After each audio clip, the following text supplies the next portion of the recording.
बिस्मिल्लाहिर्रहमानिर्रहीम। अस्सलाम वालेकुम नाज़रीन, NB न्यूज़ के साथ मैं आपका मेज़बान नवाज़ भुट्टो अपने कैमरामैन फुरकान नवाज़ के साथ आपकी खिदमत में हाजिर हैं। नाज़रीन, इलेक्शन कमीशन के दावे सिंध के 14 अजला में बल्दियाती इंतखाबात के हवाले से किस कदर दुरुस्त साबित हुए, हुकूमत का सिक्योरिटी प्लान किस कदर कामयाब रहा, सिंध के कौन से अजला में अमन अमान की सूरत हाल बेहतर रही और कहाँ ख़राब रही, और कितनी ज़िंदगियाँ ज़ाया हुई और कितने लोग ज़ख्मी हुए, और वोट का तकद्दुस किस तरह पामाल हुआ, और इलेक्शन कमीशन की तैयारियों का क्या हशर हुआ, इन तमाम मामलात को लेकर आज हम आपके सामने हैं। नाज़रीन, अगर आपको हमारा प्रोग्राम पसंद आए तो मेहरबानी करके सब्सक्राइब करना, लाइक करना और शेयर करना मत भूलिएगा। नाज़रीन, जैसा कि आप जानते हैं कि इस वक्त सिंध के 14 अजला में बल्दियाती इंतखाबात के हवाले से वोटर जो है वो अपने वोट का अपना हक़ राय दही इस्तेमाल कर रहे हैं, लेकिन इस सूरत हाल में इलेक्शन कमीशन की तरफ से जो अपना मुख्तलिफ सियासी जमातों ने इलेक्शन रुकवाने के लिए जो दरख्वास्तें दायर की थी, उसमें जो जवाब दाखिल करवाया था और इलेक्शन कमीशन के वकील ने जो दलाइल दिए थे, उन्होंने इलेक्शन कमीशन के जो मामलात हैं उसको बेनकाब करके रख दिया है। ज़ाहिर है, जब इलेक्शन कमीशन किसी का सहूलतकार बनेगा या इलेक्शन कमीशन सियासी अमल में मुलविस हो जाएगा तो फिर उसके इंतज़ामात का हशर ऐसा ही होता है।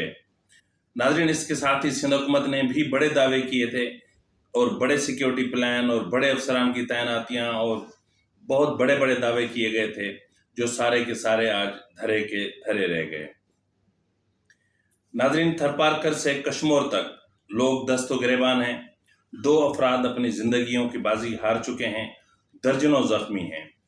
और हैरत की बात यह है कि इलेक्शन कमीशन की तरफ से जो इंतखाबी फहरिस्तें फराहम की गई थीं, उनमें बेतहाशा गलतियां सामने आई हैं। उम्मीदवारों के नाम जो बैलेट पेपर से उन पर नहीं हैं, अगर हैं तो गलत हैं, और इसके अलावा जो इंतखाबी निशानात हैं वो तक बैलेट पेपर्स पर गलत शाया किए गए हैं, जिसकी वजह से इलेक्शन कमीशन को जहां निदामत का सामना है, वहां इलेक्शन कमीशन ने बल्दियाती इंतखाबात उन पोलिंग स्टेशन पर फ़िलहाल मुलतवी कर दिए हैं। सखर में तसादुम हुआ और जिसमें एक ही कबाइल के 2 जो गिरोह थे, उनमें जो है वो अमन अमान की सूरत हाल ख़राब हुई, जिसमें एक शख्स की ज़िंदगी गई और मुतअद्दिद अफराद ज़ख्मी हुए। इसके अलावा सांगड़ में भी तसादुम हुआ, जहां साबिक वज़ीर आला सिंध जाम अरबाब गुलाम रहीम के बेटे की मौजूदगी में ये सब कुछ हुआ, लेकिन अरबाब गुलाम रहीम का कहना है कि उनका बेटा सही सलामत है, उनको कोई नुकसान नहीं पहुंचा है। ताहम उन्होंने सिंध की हुक्मरान जमात पीपल्स पार्टी पर जो है वो मुख्तलिफ़ किस्म की धांधलियों के इल्ज़ामात आयद किए हैं और ये तक कहा है कि पीपल्स पार्टी के लोग पोलिंग स्टेशन से बैलेट पेपर तक ले गए हैं। नाज़रीन, इससे जो बड़ी बात हुई है वो हुई तूरी बंगलो कंदकोट के इलाके में, जहां एक पोलिंग स्टेशन पर धावा बोला गया, CCTV कैमरे तोड़े गए और वहां से पोलिंग स्टाफ जो था 8 अफराद पर मुश्तमिल पोलिंग स्टाफ, उसको अगवा कर लिया गया। 2 पोलिंग एजेंट उठा लिए गए, बैलेट पेपर्स, स्टैंप और बैलेट बॉक्स भी उठा लिए गए। नाज़रीन, इसके अलावा बेनज़ीराबाद की 3 पोलिंग स्टेशंस पर इंतखाबी मटीरियल जो था वो पोलिंग स्टाफ से छीन लिया गया, और इसी तरह ज़िला नौशेरा फ़िरोज़ के मुख्तलिफ पोलिंग स्टेशंस पर भी यही सूरत हाल रही और लोग दस्तो गिरेबान रहे। और इलेक्शन कमीशन की तरफ से जो रिकॉर्ड फराहम किया गया था या जो दस्तावेज़ात फराहम किए गए थे, उसके हवाले से भी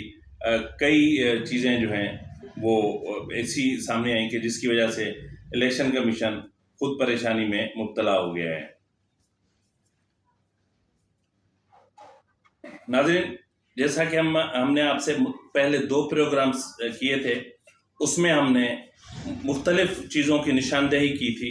जिसमें हमने ये भी कहा था कि सिंध के कई अजला ऐसे हैं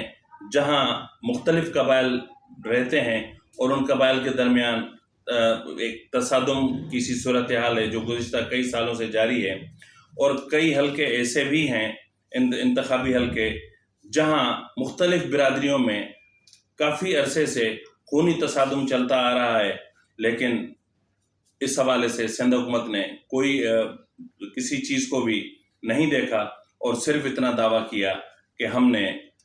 سیکیورٹی پلان فول پروف مرتب دیا ہے، لیکن وہ سیکیورٹی پلان کیا تھا وہ آپ سب کے سامنے ہے۔ ناظرین، آپ کو بتاتے چلیں کہ جیسا کہ جو تصادم کی کا جو پہلا واقعہ تھا وہ گزشتہ شب میرپور خاص میں پیش آیا تھا، جہاں ایک شخص کو بری طرح زخمی کیا گیا تھا اور دو اپنا گروپس جو تھے وہ آمنے سامنے آ گئے تھے، اور اس کے علاوہ جیکب آباد کے مختلف پولنگ اسٹیشنز پر ڈنڈوں، لاٹھیوں اور اسلحہ کا بے دریغ استعمال کیا گیا اور کئی لوگ زخمی ہوئے ہیں۔ ناظرین، اگر اس کو الیکشن کہتے ہیں تو پھر کیا ہی کہنے۔ اس لیے ہم آج ہم کھل کے یہ کہنے پر مجبور ہیں